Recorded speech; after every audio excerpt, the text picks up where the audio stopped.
بہت زیادہ حرکت کرتے ہیں، کولو کے بیل کی طرح حرکت بہت زیادہ ہوتی ہے، ہدف نہیں ہوتی، اور ہدف پہ پہنچتا بھی نہیں ہے. پوچھے اس سے کہ ہاں کتنا حرکت کی ہے کولو کے بیل نے کہا صبح سے شام تک تو حرکت کرتا ہوں. پہنچے کہاں ہوں؟ آپ نے ارد گرد گھوم رہے ہو. یہ حوضے میں بھی یہ روش ہے بیٹا. اور آپ یہ دیکھ لیں کہ جو اس طرح سے کتابیں ڈالتے ہیں. آجا آجا آجا ابھی علی تھوڑا نال بھی یار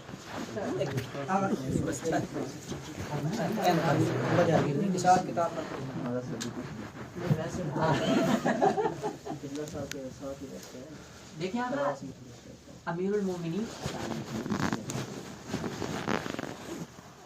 امیر المومنین کا یہ ارشاد ہے غرر میں یا درر میں تقریب معلوم نہیں ہے کہ المتعبد علی غیر فقہ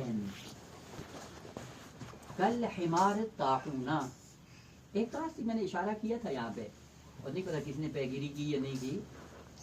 ایک ہے نہج البلاغہ کے اندر امیر المومنین کی تشبیہات، اول سے آپ آخر تک دیکھیں، بہت خوبصورت مطالب کو امیر المومنین نے تشبیہات کے سائے میں بیان کیا ہے. احسن، وہ اگر کر لیتے یہی ایک کام کر لیتے دیکھ کے کہاں پہنچتے آپ، البتہ لیکن اس شرط کے ساتھ کہ خود کو پہلے مخاطب کرنے کسی اور کو نہیں. بعض ہیں ایسے حرکتیں کرتے رہتے ہیں، کرتے کرتے کرتے کرتے، لیکن ہوتے کہاں ہیں؟ جس نقطے پہ کھڑے تھے وہیں پہ ہوتے ہیں، ایک قدم آگے تکامل کی طرف نہیں بڑھتے ہیں. اور اسی کے لیے امیر المومنین نے فرمایا کہ کتنے ایسے لوگ ہیں جو عبادت کی دنیا میں حرکت بہت زیادہ کرتے ہیں، لیکن ان کی حرکت کس طرح ہوتی ہے؟ گدھے کی طرح. کل حمار طاحونہ کہتے ہیں چکی کو، یہ قدیم زمانے میں تھا، اب نہیں ہے. وہ پن چکی کے نام سے اگر یاد ہو کوئی مضمون سکول کا، پن چکی کیا ہوتی تھی؟ پانی کے اندر پانی کی حرکت سے وہ چلتی تھی، پھر اس کے اوپر گندم ڈالتے تھے، آٹا بنتا تھا، اس کو کہتے تھے جو پانی پہ چلتی تھی، اس کو طاحونہ کہتے تھے. لیکن بعد میں کیا ہوا کہ اس کو چلانے کے لیے گدھے کو لے آتے تھے. گدھا پھر وہ حرکت کرتا تھا، چلتا رہتا تھا، گول دائرے میں گھومتا تھا، اور گھومنے کے بعد پھر وہ اپنا کام چلاتے رہتے تھے. اور عجیب بات یہ تھی کہ جب بھی یہ ہے، ابھی آپ جائیں لوگوں کے اندر جا کر دیکھیں، بعض نیچر ہے حیوانوں کے اندر جو خدا نے رکھی ہیں وہ کبھی تبدیل نہیں ہوتی ہیں، کیونکہ نظام تقنین ہے خدا کا، جو کچھ اس نے رکھ دیا ہے وہ اسی طرح رہے گا، کم زیادہ نہیں ہوتا ہے. مثلا دیکھیں حضرت آدم کے زمانے میں شہد کی مکھی کیا کرتی تھی؟ شہد بناتی تھی، پھول پہ بیٹھتی تھی، رس لیتی ہے چھتے میں جا کے. آج کیا کری اس نے؟ وہی کام ایٹم بم بنا لی اس نے. ابھی بھی وہی اس کی. یہ ہے نظام تکوین، جبری نظام جس کو آپ کہتے ہیں، جو خدا نے ڈال دیا ہے، اور اس سے آگے پیچھے یہ جانور نہیں ہوتے ہیں. یہ گدھے کو جب لے کے آتے تھے اس پہ چکی پہ، ظاہر سے وہاں پہ اس کو کرنا ہوتا تھا اور اس نے چکر بھی لگانا ہے، تو اس کی خصوصی جب تک اس کی آنکھیں بند نہیں کرتے نہیں چلتا تھا. دیکھیں حکمتیں امیر المومنین کی، آنکھیں جب تک بند نہیں ہوتی تھی یہ نہیں چلتا تھا. وجہ کیا ہے؟ وہ یہ نقطہ آپ اور مجھے سمجھانے کے لیے کہ جانور بھی اپنے محور میں گھومنے کے لیے آمادہ نہیں ہے اگر جب تک اس کی آنکھ کھلی ہو. اور ہم کیا کرتے ہیں؟ اسی لیے قرآن نے کہا اولئک کالانعام بل ھم اضل. ہم نے کیا محور بنایا ہوا ہے؟ گدھے سے بدتر ہیں. محور کیا ہے؟ اپنی ذات. سب سے پہلے کیا ہوں میں، جو کچھ ہو اگر میں میرے اس میں آ رہا ہے، میں آ رہا ہے تو ٹھیک ہے، اگر میں نہیں آ رہا تو دین سے کوئی تعلق نہیں ہے، یا نہیں ہے. اور اس میں کا پھر دائرہ اتنا وسیع ہو جاتا ہے کہ آپ جا کر پھر دیکھ سکتے. مطلب ابھی یہ آپ کا نام کیا کہہ رہے ہیں جی؟ کافر، یہ فیلسوف کافر ہیں، فلاں یہ ہیں، علامہ طباطبائی بھی معاذ اللہ یہ ہے، جوادی بھی یہ ہے. کیا ہوا ہے؟ وہ گدھے کی طرح کہ جو میں نے سمجھا ہے بس وہ حق ہے، اور جو انہوں نے سمجھا ہے وہ سارا باطل ہے. اولئک کالانعام بل ھم اضل. یہ گدھے کی خصوصیت ہے. پھر وہ کسان کرتا یہ ہے کہ گدھے کی آنکھیں بند کر دیتا ہے. جب آنکھیں بند کرتا ہے اب وہ چلنے لگ جاتا ہے. دیکھیں گدھا بھی جب تک اس کی آنکھیں کھلی ہوں اپنے ارد گرد گھومنے کے لیے تیار نہیں ہے. یہ جو اپنے ارد گرد گھوم رہا ہے اور اپنے آپ کو اس نے معیار حق سمجھا ہوا ہے، اس میں اور گدھے میں کیا فرق ہے؟ بلکہ یہ بدتر ہے اس سے کہ تمہیں شعور دیا ہے، شعور دینے کے بعد تم یہ کر رہے ہو. وہ یہ حرکت کرتے کرتے کرتے کہاں پہنچتا ہے؟ کہیں نہیں پہنچتا. کیا طے کیا اس نے؟ اعلی علیین تک پہنچ گیا ہے، معراج پہ پہنچ گیا نا. جب وہ پٹی اتارتے ہیں تو کہاں کھڑا ہوتا ہے؟ ہم بھی ایسے ہی آغا، یہ طلاب ہم ایسے ہی ہیں، یقین جانیں جب تک ہم خود کو دین کا مخاطب نہیں سمجھیں گے اور ہماری نگاہ دوسروں پہ ہوگی، مشکل یہی ہوگی. کب سے آئے ہم حوضے میں، کیا کیا ہم نے، کس طرح سے کتنا ابھی تک چلے ہم نے، کیا نتیجہ نکلا، کہاں کھڑے ہیں ہم؟ کوئی ہمارے اندر تبدیلی آئی ہے؟ جس دن ہمارے اندر تبدیلی آئے گی اس دن یقین جانیں کہ آپ نے علمی حرکت شروع کی ہے. اور جس دن ہمارے اندر تبدیلی نہیں آئے گی، آپ یقین جانیں کہ آپ بے شک یہ کتابیں ساری اول سے آخر تک ساری کھنگاڑ ڈالیں، کہیں کسی نتیجے میں نہیں پہنچیں گے. اور جب اسرائیل آئے گا کہے گا ہاں بھائی صاحب چلو ٹائم پورا ہو گیا ہے، وہ پٹی اترے گی آنکھ سے، پھر کیا دیکھے گا؟ اب پھر وہ جو قرآن نے ذکر کیا، یا لیتنی لم اتخذ فلانا خلیلا، وہ کاش یہ کر لیا ہوتا، کاش یہ کر لیا ہوتا، کاش یہ، وہ فرصت ختم ہوگی، اب کاش کرنے کی ضرورت نہیں. آپ اسی عنوان سے ایک مرتبہ اپنے آپ کو قرآن کا مخاطب بنائیں اور فقط انہی آیات کو دیکھیں جہاں پہ قرآن نے یا لیتنی، یا لیتا، یا ویلتا، یہ 3-4 کلمے جو استعمال کیے ہیں، وہ آپ ایک دفعہ اول سے آخر تک انہی آیات کو دیکھ لیں کہ یہ کون سے لوگ تھے، انہوں نے کیا کیا ہے. زندگی جب ختم ہوئی ان کی، اس کے بعد کیوں یہ لیتنی کا کیا مطلب ہے؟ یہ فرصت ہے ابھی، اور یہ فرصت ابھی سے انسان کو میسر ہے. ان آیات کو تو ابھی وہ سرچ کریں، کلمہ ڈالیں، آ جائیں گی. وہ دیکھیں کہ یہ لوگ کون تھے جنہوں نے یہ لیتنی کہا ہے، اور ان کی زندگیاں کیسے تھیں، اور کیوں انہوں نے لیتنی کہا ہے. ابھی سے عبرت لے لیں. شیخ جعفر کاشف الغطاء کا نام سنا ہے نا؟ شیخ جعفر کاشف الغطاء، اب وہ واقعات ان کے بہت زیادہ ہیں، اور زعیم تھے حوضہ علمیہ نجف کے، بہت بڑا مقدس ترین چہرہ.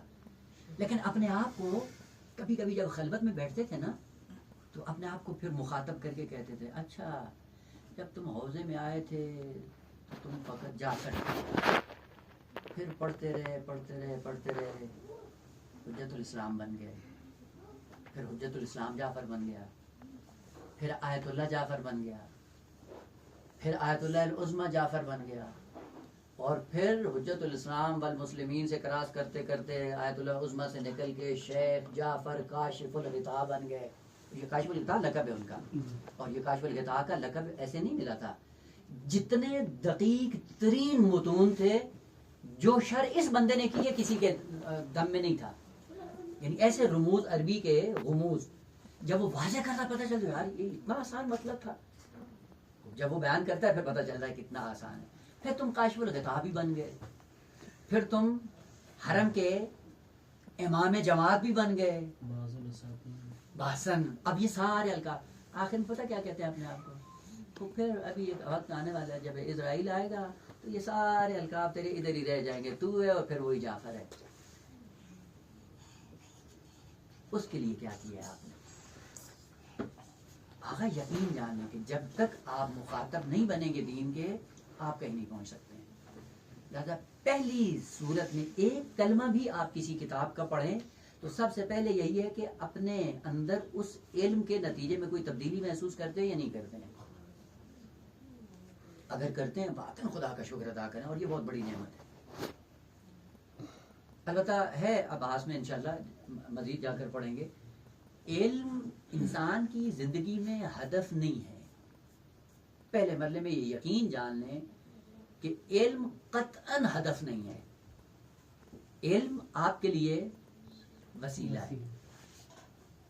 اگر ہم نے علم کو ہدف کی نگاہ سے پڑھا، ہدف سے دور ہو جائیں گے، کیونکہ یہ ہے ہی نہیں. علم ہدف نہیں ہے، علم وسیلہ ہے. اور جس کے لیے کہا گیا کہ العلم نور، وہ نور کیا کرتا ہے؟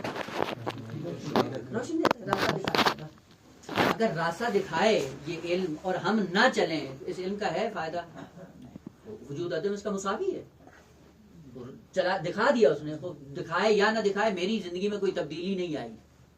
میں اگر حرکت کروں گا تو میں نے استفادہ کی ہے، اگر میں حرکت نہیں کروں گا تو یہ چراغ جلتا رہے یا بجھا رہے، میرے زندگی میں تو کوئی تبدیلی آنی نہیں ہے. تو پھر کتابیں کفایت تک پڑھ لیں اور اسفار تک پڑھ لیں، ساری فلسفے کی اور کلام کی اور سارا رٹ لیں، لیکن مخاطب نہ بن کر آپ نے حرکت عملی انجام نہیں دی. یہ علم آپ کے لیے سود مند نہیں ہے. چھ بسا کہ یہی علم آپ کے لیے قیامت میں یہ بوال جان ہے. اس کی وجہ کیا ہے کہ قیامت کے دن ہے کہ اس عالم کے مقابلے میں 300 افراد کو آسانی کے ساتھ معاف کر دیا جائے گا. جبکہ اس عالم کی ایک لغزش کو 300 سال تک روک کر رکھا جائے گا. یہ تمہیں پتا تھا یا نہیں تھا؟ پتا تھا. وہ کیوں عمل نہیں کیا؟ 300 سال تک روکا جائے گا. اور اس کی ایک چھوٹی سی مشکل کیا ہے؟ مثلا فرض کریں ہم جاتے ہیں پھر علم صدری سے استفادہ کرتے ہیں اور سمجھتے ہیں کہ شاید ہم بھی عالم غیر معلم ہیں. پڑھتے پڑھتے امام صادق نے یہ فرما دیا. وہ کدھر دیکھا ہے بھائی؟ اسی ایک جملے پہ روایات بتاتی ہیں کہ 100 سال تک قیامت کے دن امام معصوم کے سامنے کھڑا ہو کر اس کو روکا جائے گا. معصوم یہی گریبان پہ کہاں کہا تھا میں نے؟ اور ہم بڑی آسانی کے ساتھ اور بڑی سالنگاری کے ساتھ نکلتے. اسی لیے دیکھیں بیٹا قرآن کی 2 آیتیں ہیں. ایک منکم من یرد الی ارذل العمر. منکم اگر آپ کی طلبی اصطلاح میں یہ کہیں منکم من یرد الی ارذل العمر، یہ قضیہ کون سا ہے منطق کے اعتبار سے؟ جی شرطیہ منکم موجب ہے جزئیہ، کیونکہ من ہے تبعیض کے لیے. تبعیض کیا کرتا ہے؟ بعض ہیں بعض نہیں. اور یہی کیا موجب ہے جزئیہ ہے. اس طرح سے منطق پڑھیں کہ جب بھی آیت سامنے آئے فوراً آپ کے اندر وہ ہونا چاہیے اسٹیمنا کے برہان. جو ابھی ہے ضمناً اگر آگے تو کروں گا کہ بہت سی ایسی آیات ہیں کہ انسان جب پڑھتا ہے تو جیسے برہان کی صورت میں اس کو منطقی کے اعتبار سے بنانا چاہے نہیں بن پاتا ہے. اس طرح سے پڑھیں. لیکن خدا نے کیا منکم آپ میں سے بشریت میں سے من یرد الی ارذل العمر.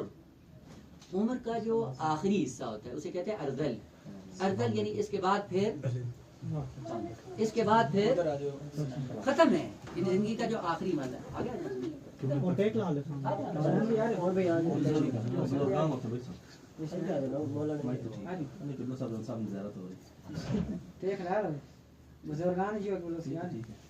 منکم من یرد الی ارذل العمر. آگے کیا ہے؟ ارذل عمر کو جب انسان پہنچتا ہے اور وہاں تک پلٹ جاتا ہے رد. یہ کلمات بڑے خوبصورت ہیں. رد، ارتداد اور مرتد یہ ایک ہی مادہ ہے. رددا ہی ہے، اسی سے مرتد نکلا ہے، لیکن ایک خاص حرکت ہے. ابھی اس کی طرف نہیں جائیں. کیا ہے منکم من یرد الی ارذل العمر؟ ہوگا کیا؟ لکی لا یعلم. کیا ہوگا؟ علم نہیں ہوگا. من بعد علم، علم کے بعد یہ کیا ہے؟ جاہل ہے. اس کا مطلب ہے کہ جہالت اور علم قابل جمع ہے یا نہیں ہے؟ ہو سکتا ہے. یہی سے پتہ چلتا ہے کہ علم کی نقیض جہل نہیں ہے بیٹا. یہی دقت کرنے کی ضرورت ہے. جہل کے مقابلے میں کلمہ علم نہیں ہے. العقل والجہل. جہل کے مقابلے میں کلمہ عقل ہے. جہل اور علم کیا ہے؟ کہا یہ قابل جمع ہے دونوں. اسی لیے نظر البلاغہ میں دیکھیں امیر المومنین کیا فرماتے ہیں؟ رب عالم قد قتلہ جہلہ والعلم معہ. یعنی جہل کے ساتھ علم بھی ہے. معہ کا مطلب یہ مال جہل، والعلم معہ یعنی مال جہل. جہل کے ساتھ علم بھی تھا، اس کا مطلب دونوں قابل جمع ہیں. اور جب کوئی قابل جمع ہے تو نہ یہ نقیضین ہے اور نہ ہی ضدین ہے، دونوں قابل جمع ہیں. وہ کہا کہ قرآن نے کہا منکم من یرد الی ارذل العمر لکی لا یعلم. جاہل جا رہا ہے کب؟ من بعد علم. وہ علامت و دار بھی تھا دنیا میں. اور بعد میں کیا کہا؟ لکی لا یعلم من بعد علم شیئا. شیئا کا مطلب پتہ ہے؟ نکرہ جب سیاق نفی میں ہو تو کس کا فائدہ دیتا ہے؟ عمومیت یعنی موجبہ کلیہ. اور اگر یہی نکرہ کلام مثبت میں ہو تو وہاں پہ کس چیز کا فائدہ دیتا ہے؟ جزئیت. وہاں پہ ہوتا ہے موجبہ جزئیہ. یہی دو اصول میں آپ نے پڑھا. مثلا یوم نحشر من کل امت فوجن. فوجن نکرہ ہے. کیا ہے معنی اس کا؟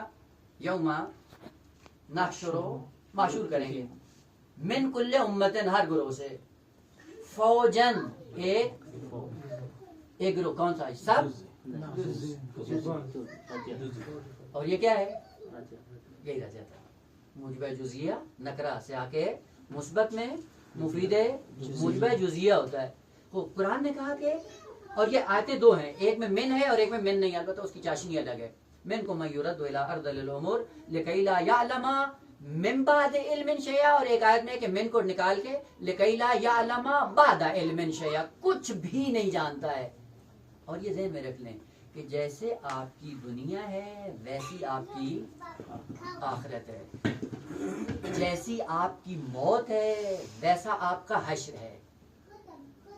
جب آخری وقت میں پہنچے تو کیا ہے کہ یہ جاہل دنیا سے جا رہا ہے، وہ مشہور کیا ہوگا؟ جاہل.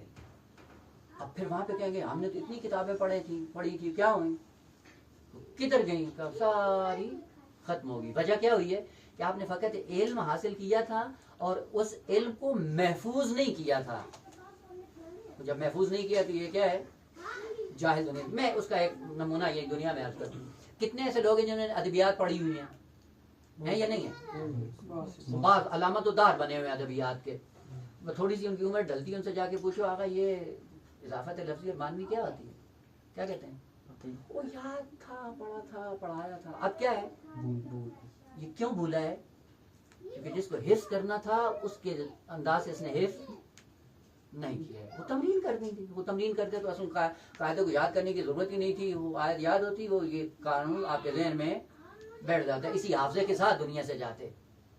بس یہی سے پتہ چلتا ہے بیٹا علم نہ ہدف ہے نہ مقصد ہے، اور ہدف اور مقصد کچھ اور ہے جہاں تک کے لیے خدا نے چراغ کے طور پہ دیا ہے.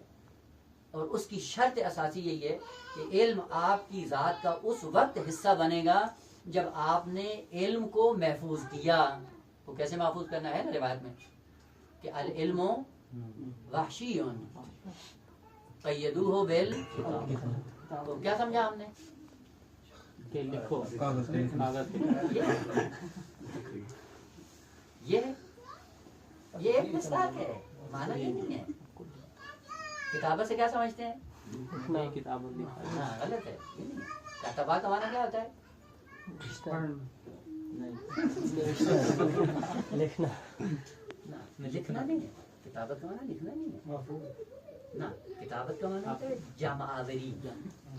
کتاب کو بھی کتاب اس لیے کہتے ہیں کہ بہت سے مطالب ہوتے ہیں وہاں پہ جمع ہوتے ہیں. کتابت کا معنی جمع کرنا ہے، اور جمع کرنے کو کتابت کہا جاتا ہے. اس لیے کتاب کا کتاب وہ لکھنا وہ نہیں ہوتا. اگرچہ ایک مصداق لکھنے کا، کیونکہ لکھنے میں کیا ہوتا ہے آپ کلمات کو جمع کر رہے ہوتے ہیں، اس لیے کتابت کو، اس لکھنے کو بھی کتابت کہتے ہیں. مطلب کتابت کا معنی لکھنا نہیں ہے. العلم وحشی. علم کیا ہے؟ وحشی ایک اصطلاح ہے جس سے نماز وحشت نکلا ہے. تو نماز وحشت کا ترجمہ کیا کرتے ہیں؟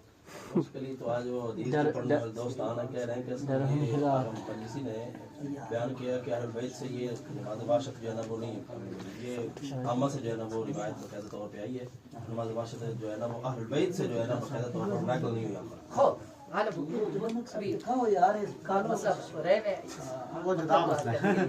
وہ ہے اسی لیے آپ کی دقت چاہیے ذکر کیا یا نہیں کیا. وہ اگر آپ کی تحقیق اس نتیجے میں جاتی ہے کہ ائمہ نے فرمایا ہے وفا آپ وہ کر لیں.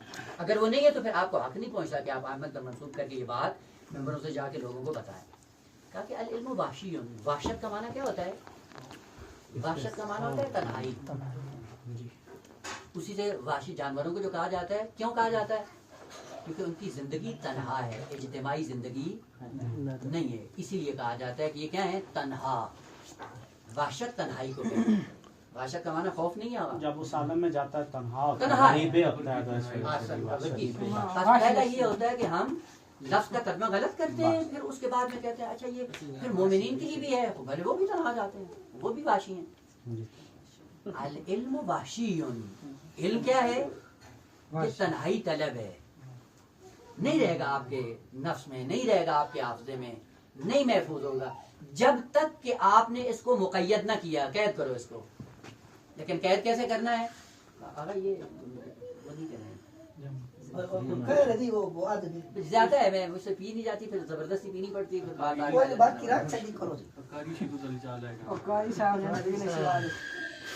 پھر کیا کرو؟ قیدو ہو. اس وحشی کی تنہائی کو ختم کرو. کیسے کرو؟ قیدو ہو بالکتابت. کیا کرو؟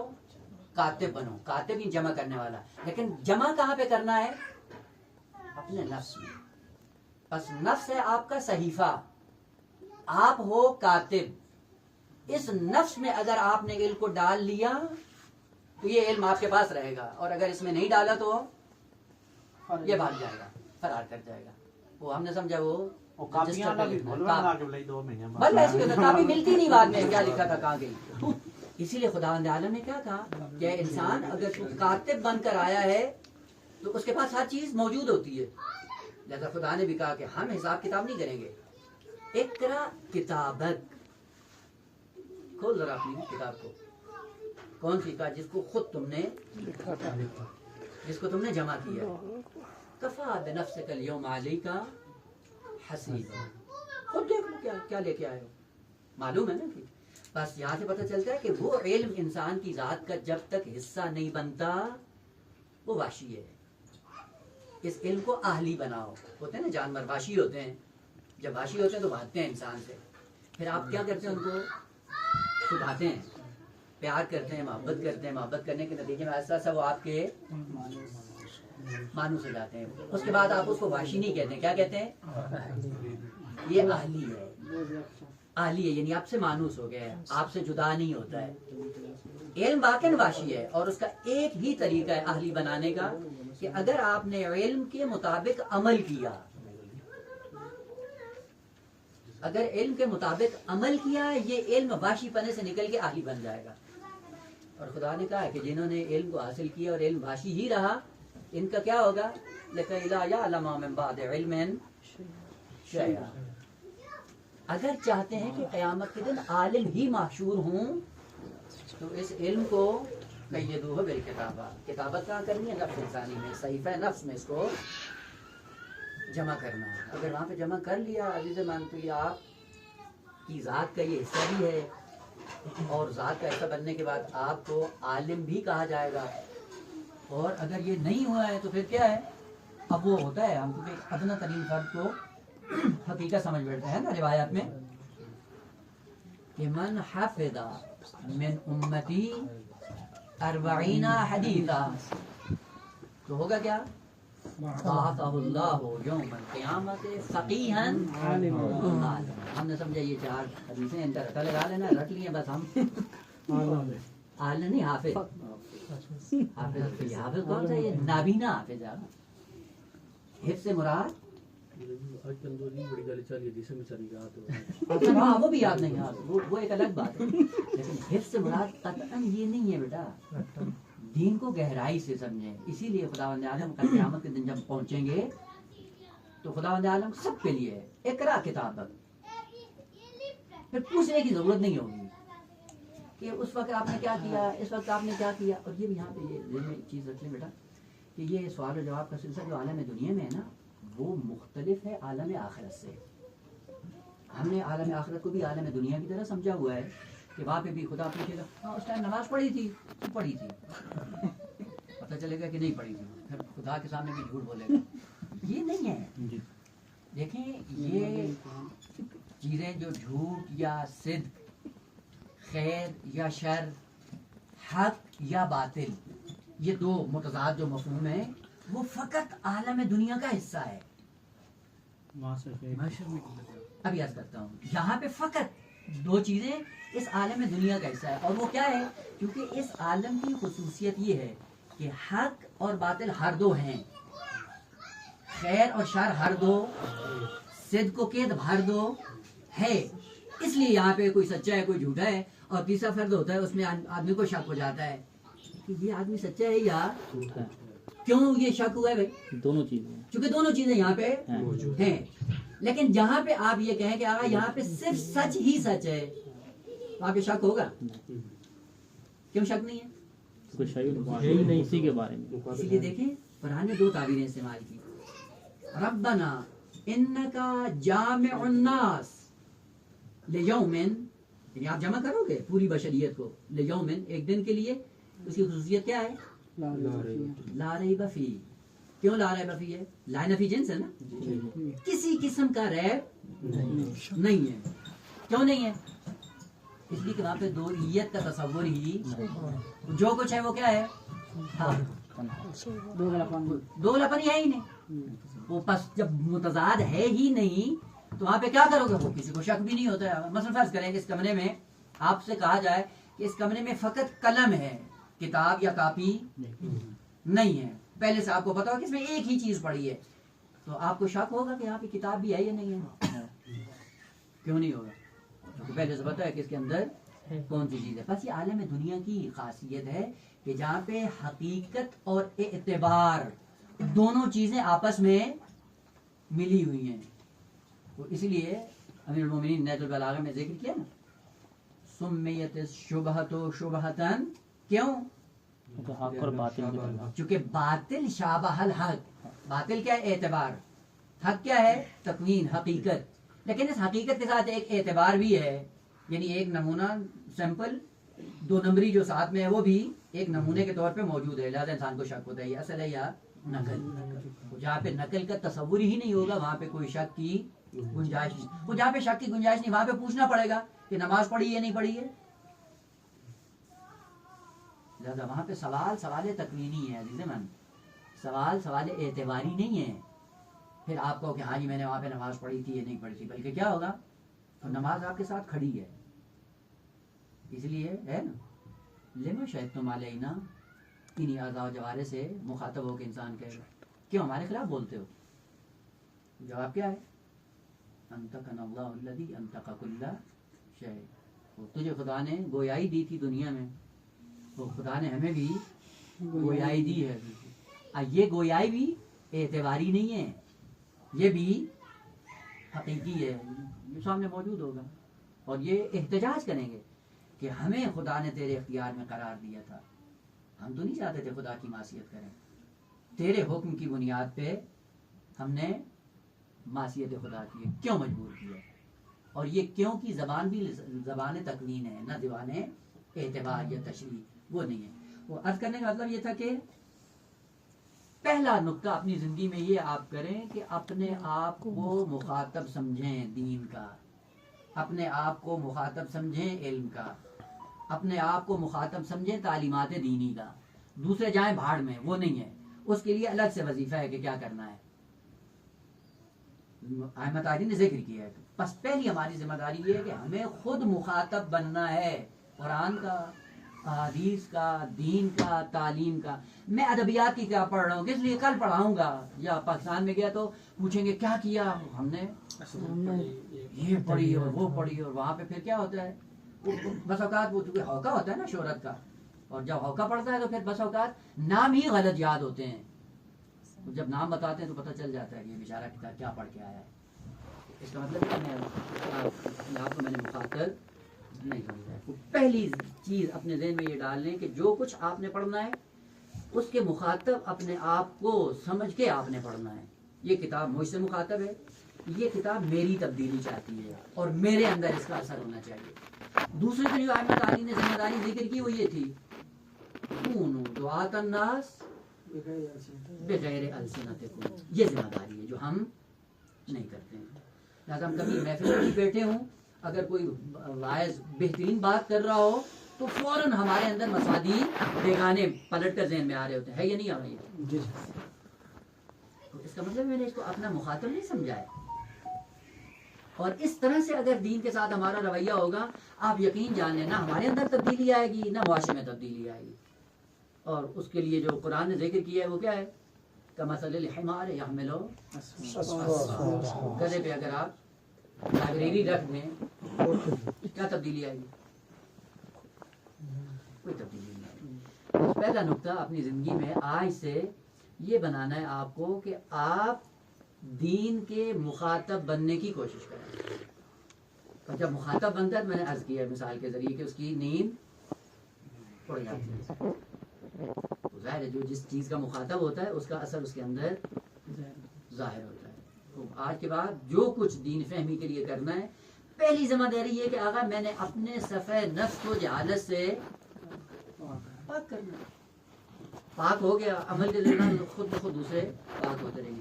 اور آپ دیکھیں کہ جن علماء نے واقعاً اپنے آپ کو دین کا مخاطب سمجھا ہے، ان کی زندگیاں آپ ایک ایک زندگی کا لمحہ دیکھتے تھے، اور کتنے کتنے لوگ ایسا ایسا دین کے دائرے میں آ گئے ہیں.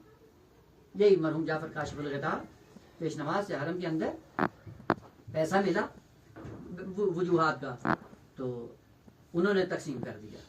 تقسیم کر کے آئے مسلح پہ نماز پڑھانا شروع کر دی. ایک عرب آیا اور عربوں کے اندر معمولاً ادب کی کمی ہوتی ہے, یہ بدبخت واقعاً ابھی بھی ہیں, اور ان کی ذلت اور رسوائی کے لیے یہی بس کہ جتنی حجج الہی کی خدا نے انہی سرزمین میں بھیجی ہیں اور ابھی بھی انسان کے بچے نہیں بنے. ایک عرب اٹھا, اس نے جعفر کاشف الجدار سے کہ پیسے دو. آخر نے کہا جو میں نے تقسیم کر دیا. اس نے منہ پہ تھوک دیا. تو ہم ہوتے تو کیا کرتے؟ دیتے.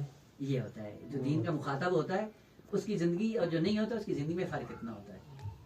ہم باتیں بڑی اچھی کر لیتے ہیں لیکن مقام عمل میں دیکھ کہ بدترین انسان ہے ہم. جیسے اس نے منہ پہ تھوکا, آغا نے کوئی عکس العمل ظاہر نہیں کیا, اپنی ابا کو اٹھایا, ابا کو اٹھا کے جملہ کہا کہ جس کو کاشف الغطاء کے ساتھ تھوڑی سی محبت ہے اس کی آبرو رکھنے کے لیے کوئی پیسے دو. سب نے اٹھا کے اس ابا کو بھر دیا, اٹھائی اور جا کے اس عرب کو دے دی. کہا اس سے اپنی ضرورت پوری ہو جائے گی. دین کا مخاطب ہو تو ایسے ہوتی ہے زندگی. اور گر گیا پاؤں میں, کہا کہ نہیں آگا جسارت ہوئی, میں نااہل تھا, جاہل تھا. کہا وہ ٹھیک ہے بتا, تیری ذمہ داری تھی, یہ میری اپنی ذمہ داری. آگا ہم ایسے ہیں. اس طرح سے اگر ہم نے پڑھنا ہے دین تو واقعاً, اور آپ یقین جانیں آگا یہی انسان کے لیے کافی نہیں ہے کہ اس دین کو پڑھنے کے بعد آپ کا مقام کیا ہے کہ آپ ائمہ کے ہم نشین ہیں. یہ کم عظمت ہے انسان کی. بس یہ تھا کل بھی کہ کئی ایسے لوگ ہیں کہ جو 100 سال کے بعد, 300 سال کے بعد یا 3000 سال کے بعد ائمہ کا ایک دیدار ان کو نصیب ہوگا. اور اگر ہم دین کا مخاطب بن کے زندگی بسر کریں, کہ تم 24 گھنٹے امام کے معذر میں ہو, کتنی بڑی ضرورت ہے. کافی نہیں انسان کے لیے. اور پھر ان چند ٹکوں کے لیے انسان اپنے آپ کو بیچنا شروع کر دے. ادھر سے شہریہ لے لو, ادھر سے فیل لگا لو, یہ کر لو, وہ کر لو. وہ خاصر دنیا میں آخر یہ بھی ہاتھ میں نہیں آتا, وہ بھی انسان کے ہاتھ سے نکل جائے. آپ یقین جانیں کہ بعض روایات کے اندر ہے کہ 3000 سال گزرنے کے بعد انسان کے حافظے میں آئے گا کہ ہاں پیغمبر اسلام بھی ہمارے نبی تھے. قرآن کی آیت ہے کہ تذہل کل مرضعۃ عما ارضعت. ایک خوبصورتی ہے انسانی نسل کو آگے بڑھانے کے لیے, اور ماں کی ہے. اور یہ ماں ہی احساس کر سکتی, کیونکہ ہم تو فقط الفاظ ہی بیان کر سکتے ہیں. ماں کے لیے لذت کی اوج ہوتی ہے جب وہ اپنے بچے کو دودھ پلا رہی ہوتی ہے. دنیا میں کوئی ایسی لذت نہیں ہے ماں کے لیے جو اس سے زیادہ حیثیت رکھتی ہو. چونکہ یہ آپ کے لیے قابل تجربہ نہیں ہے, ممکن بھی نہیں ہے آپ کے لیے بھی نہیں. لیکن چونکہ قرآن نے کہا ہے اس سے یقین ہو جاتا ہے. بیان کیا تھا آپ نے, کہا پھر آپ نے وہاں پہ لگتا ہے کل مرضعۃ عما ارضعت. یہ لذت بھی بھول جائے گی. کیوں؟ ان زلزلۃ الساعۃ شیء عظیم. جھٹکا موت کا آگا بڑا سخت, اور اس جھٹکے میں کیا ہوگا, سب کچھ بھول جائے گا. اسی لیے تلقین کرائی جاتی ہے. یہ تلقین میں کیا ہوتی ہے, وہ فلسفہ پڑھایا جاتا ہے. یہ کیا بیان کرتے ہیں, وہی جس کی طرف ہماری دنیا میں کوئی توجہ ہی ہے نا. کیوں یہ کیوں تلقین کرائی جا رہی؟ کہا یہ زلزلہ ساعت اور قیامت اور موت اتنا شدید جھٹکا ہے کہ اب دیکھ تجربہ کرنے. یہ بات ہے نا جن کا ایکسیڈنٹ ہوتا ہے, خدا سب کو محفوظ رکھے. ایکسیڈنٹ میں کیا ہوتے ہیں, دماغ میں چوٹ لگتی ہے, کہاں چلے جاتے ہیں, کوما میں. کوما سے جب باہر آتے ہیں تو کیا ہوتا ہے, میموری ریفریش ہو جاتا ہے. نہ خود کو جانتا, نہ ماں باپ کو جانتا, نہ بہن بھائی کو جانتا. کیا کیوں ہوا یہ سارا سلسلہ کیوں ہوا ہے؟ اس لیے کہ اس نے جو کچھ معلومات کی تھی اپنی معلومات کا کاتب نہیں تھا, نفس کے اندر اس کو جمع نہیں کیا. اگر نفس کا حصہ بن جائے تو جہاں نفس ہے اس کی اوصاف بھی ہیں, اور ہم فقط اسی ذمہ داری کے لیے دنیا میں آئے. لہذا پہلا یہ ہے نقطہ کہ جو بھی آپ لوگوں نے پڑھنا ہے اس میں پہلا عنصر یہ ہے کہ اگر اس کا مخاطب میں ہوں خود, حتیٰ میرا مباحثی بھی اس کا مخاطب نہیں. اس تناظر میں جا کر علم ایسا جو بھی ادبیات پڑھیں, تاریخ پڑھیں, قرآن پڑھیں, حدیث پڑھیں, جو بھی کسی کلمے کی گہرائی اگر ہو, وہ جب تک آپ کی ذات کا حصہ نہیں بن جاتی وہ آپ کا علم نہیں ہے. آپ کا علم وہی ہے جو آپ کے نفس کی صفت بن جائے گی. البتہ پھر اس کے مراتب ہیں کہ صفت کیسے بنتی ہے وہ ایک الگ موضوع ہے. جو بھی آپ نے علم حاصل کیا پہلی فرصت میں آپ کی ذمہ داری ہے کہ مخاطب بن کے اس کو اپنے نفس کی صفت بنانا ہے. اس کے بعد ہوگا کیا کہا کہ جو جو آپ صفت بناتے جاؤ گے اسی سے آپ کے نفس کا ارتقا بڑھتا چلا جائے گا. اور ایک زمانہ آئے گا کہ یہی آپ کا نفس سے مطمئنہ بنے گا. اور جیسے نفس مطمئنہ ہوگا تو کیا ہوگا؟ ہمیشہ امام کے محضر میں یہ تھے حسن طباطبائی. حسن ادھر مشرق محمد حسن نہیں ان میں محمد حسن طباطبائی. علامہ حسین ہے اور وہ حسن بڑے بھائی ہیں. بڑے محمد حسن طباطبائی. کی تعبیر تو دور کی بات ہے آگا. وہ یہی جو تعبیر تسامحی اظہار ارواح اظہار ارواح جو پڑھ جاتے ہیں لوگ ان کو کیا کرتے ہیں یہ تعبیر تسامحی غلط ہے. اظہار ارواح نہیں ہے. یہ سنگین ہوگا بات مطلب کہ جب اس مادے سے انسان کی روح الگ ہو جاتی ہے ارتباط ختم ہو جاتا ہے اب اس کے لیے محدودیت ختم ہو جاتی ہے. جیسی محدودیت ختم ہوتی ہے اس کا دائرہ وسیع ہو جاتا ہے. ہم محدود ہیں وہ محدود نہیں ہے. تو پھر اظہار ارواح کا مطلب کہ اس کو حاضر کرنا خود ارتباط برقرار کرتے ہو اس سے پھر ہم کلام ہوتے ہو گفتگو کرتے ہو. اور پھر تعبیر یہ استعمال کرتا ہے انسان کیا کہ میں نے روح کو حاضر کیا میں نے اس کو بلایا. آسان خود حرکت کر کے وہاں جاتا ہے نا یہ کہ وہ محدودیت سے نکل جاتا ہے. یہ انسان محدودیت سے نکل جاتا ہے. خیر یہ ایک الگ وہ بات. ان کے لیے یہ تھا کہ جتنے بھی علماء برجستہ گزرے ہیں ان سے ان کا سلسلہ تھا اور عجیب ہیں ان کے واقعات. اس میں ایک یہ تھا کہ ان سے کہا گیا ہے کہ بعض برجستہ علماء جو تھے کہا ان کو وہ کرو اور کہتے ہیں جب بھی کوشش کی ان سے رابطہ برقرار کرنے کو تو جواب منفی ملتا ہے کہ نہیں سگنل نہیں ہے. کیوں نہیں ہے؟ کہا کہ یہ وہ لوگ ہیں جو 24 گھنٹے ملازم ائمہ ہیں اور آپ کی چرندیات سننے کے لیے ان کے پاس فرصت نہیں ہے کہ وہ عالم چھوڑ کر آپ کے پاس آئیں. بہت مشکل ہے. جانا انہوں نے تھا لیکن آگے سے اجازت نہیں ملی کہ ہم سے رابطہ برقرار نہیں کر سکتے. ٹائم نہیں ہوتا ہے نا. ہم جاتے ہیں مدیر کے دفتر میں پیچھے بٹھا دیا جاتا ہے جلسے دارن آگا کچھ بھی نہیں.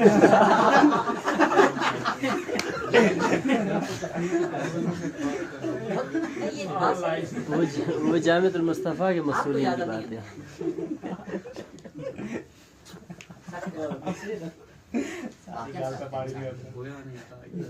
لہٰذا ہماری کوشش انشاءاللہ مل کر یہی ہوگی اور اس کے بعد دیکھیں گے کہ اگر ہمارے اندر تبدیلی آ گئی تو معاشرے میں بھی یقین جانے تبدیلی آ گئی. امام کا جملہ ہے بہت خوبصورت ہے حکمت بھرا جملہ. امام فرماتے ہیں کہ آپ کسی بستی میں چلے جاؤ اگر اس بستی میں آپ کو دینی اقدار نظر آتی ہیں کہ کوئی لوگ دین کی باتیں کر رہے ہیں دین پہ عمل کر رہے ہیں یا تھوڑی بہت ان کے اندر انسانیت ہے تو کہا برہان انی کے سائے میں یقین جان لو کہ یہاں کوئی عالم ربانی رہا ہے. ممکن ہی نہیں ہے کہ عالم ربانی کے بغیر یہ کائنات راہ ہدایت پہ آ جائے. وہ کون تھے جو بھی ہوں کیوں ہم نہیں بن سکتے اس کا مصداق. اگر ہم وہ مصداق بن کر اور اس کی مین وجہ یہ ہے کہ ہم کیونکہ اب دین کا اپنے آپ کو مخاطب نہیں سمجھتے ہیں اس لیے ہم نے کبھی سوچا بھی نہیں کہ ہم بھی یہ تبدیلی کریں گے. اور اس کی وجہ یہ ہوتی ہے کہ ہم نے دین پڑھتے ہیں دوسروں کے لیے اپنے لیے نہیں پڑھتے ہیں. پہلی کوشش یہ کہ ہم انشاءاللہ عالم ربانی بن کر جو بھی 1-2 کلمے پڑھیں پہلے تو تقرب کی نیت ہے دوسرا یہ کہ میں اس کو اپنا آپ مخاطب سمجھوں. اس کے بعد دیکھیں آگا آپ کے اندر جو تبدیلی ہوگی وہ قابل ستائش ہے اور آپ یہ تبدیلی اپنے وجود کے اندر احساس کر سکتے ہیں اور پھر آپ یقین جان لیں کہ آپ اصلا یہ ظاہری اساتید سے بے نیاز بھی ہو سکتے ہیں. کتنی ایسی شخصیات تھی طول تاریخ میں جنہوں نے ظاہری اساتید کوئی نہیں دیتے لیکن باتیں ان کی اتنی عمیق تھی جس کی حد نہیں ہے. عوام کے اندر بھی آپ ابھی کم میں جائیں وہاں پہ ہے حافظ کاظم کربلائی قبرستان نو میں جٹ آدمی تھا ایک دن بھی وہ قرآن کا حافظ تھا اور قرآن کا ایسا وہ بلبل کی طرح بولتا تھا. آگے بروجردی نے اس کا امتحان لیا.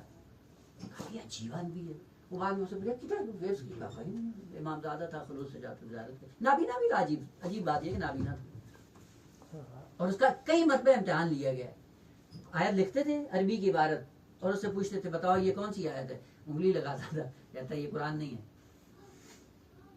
آیت لکھتے تھے سامنے ہاں یہ قرآن ہے اور یہ آیت ہے آغا بروجردی بہت پریشان ہوئی کیا ہے انسان ہے وہ بعد میں سے پوچھا یار یہ تمہیں واقعا کیسے پتہ چلتا ہے کہتا کہ آغا قرآن نے خود کہا کہ میں نور ہوں اور جب سامنے آتا ہے تو میں انگلی رکھتا ہوں اگر نور وہ لائٹ آتی ہے تو مجھے پتہ چل جاتا ہے کہ آیت ہے اور جب انگلی رکھتا ہوں اور کچھ بھی یہ عربی عبارت ہے اس کا قرآن سے کوئی تعلق نہیں ہے واقعا خسر دنیا والآخرہ انسان بن جاتا ہے اسی زندگی کو گزارنے کے بعد اور دوسری چیز جو ہمیشہ شیطان کی طرف سے ہوتی ہے وہ یہ ہوتی ہے کہ جتنا عرصہ گزر گیا تو آپ کیا کریں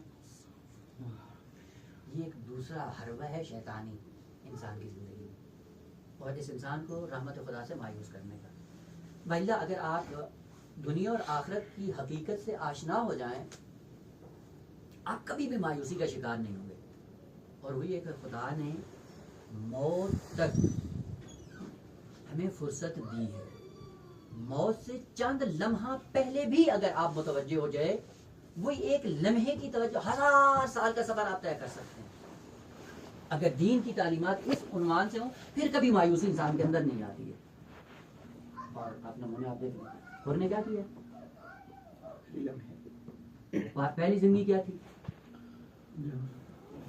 یہاں پہ ہو سکتا نا شیطان نے بھگانے کے لیے امام کا راستہ روکا یہ کہ اب جو گانا ہو سکتا ہے اب کدھر منہ اٹھا کے جا رہا ہے کمائی کے بعد لوگوں نے کیا نہیں آیا ہمارے ساتھ جیسا نمونہ نہیں آیا کبھی سوچتا رہا اور سوچنے کے بعد جو فیصلہ کیا وہ یہ تھا کہ امام کو قتل کر دوں اس نے بھی سوچا اس نے بھی سوچا لیکن دونوں میں سوچ کر زمین آسمان سے فرق ہے وہ کہاں اور پہنچا ہے اس کے بعد 100 سال زندہ رہا ہے کہ وہ اس نے تقوی کی منازل کو طے کیا بس یہ دین اور دنیا اور آخرت کا جو رابطہ خدا نے رکھا ہے آہا وہ بہت زیادہ رابطہ ہے کہ اگر آپ چند لمحے بھی موت سے اختیاراً ندامت کا شکار ہو جائے 1000 سال کا سفر طے کر سکتے ہیں ایک لمحے میں اور یہ ممکن ہے واقعی بھی ہوا ہے نہ تک کبھی یہ ذہن میں سوچیے ہم تو 50 سال کے بعد کیا کریں گے یہ دوسرا حربہ شیطانی کوئی پرواہ نہیں کریں آپ فرض کریں کہ خدا نے مجھے ابھی دنیا میں بھیجا ہے اور ابھی میری ذمہ داری کہ میں نے ابھی اپنے راستے کو طے کرنا ہے اور اس کے بعد دیکھیں آپ کے لیے سارے راستے علماء نے بار بار سمجھایا ہے کہ یہ چیزیں اگر آپ کرتے رہو اپنی زندگی میں آ جائے کوئی پریشانی نہیں کتنے ایسے لوگ ہیں آگے جو 40 سال کے بعد آئے تھے حوضے کے اندر کیا بنے نام سنا ہوگا جہانگیر کشکائی سنے اب بھی آپ کی زبان سنائے جہانگیر کشکائی اصفہان میں رہتے تھے اور ان کا کام کیا تھا مالدار آدمی تھا ظاہر بادشاہ تھا یا کیا تھا یہ جو بھی تھا پیانو نہیں ہوتی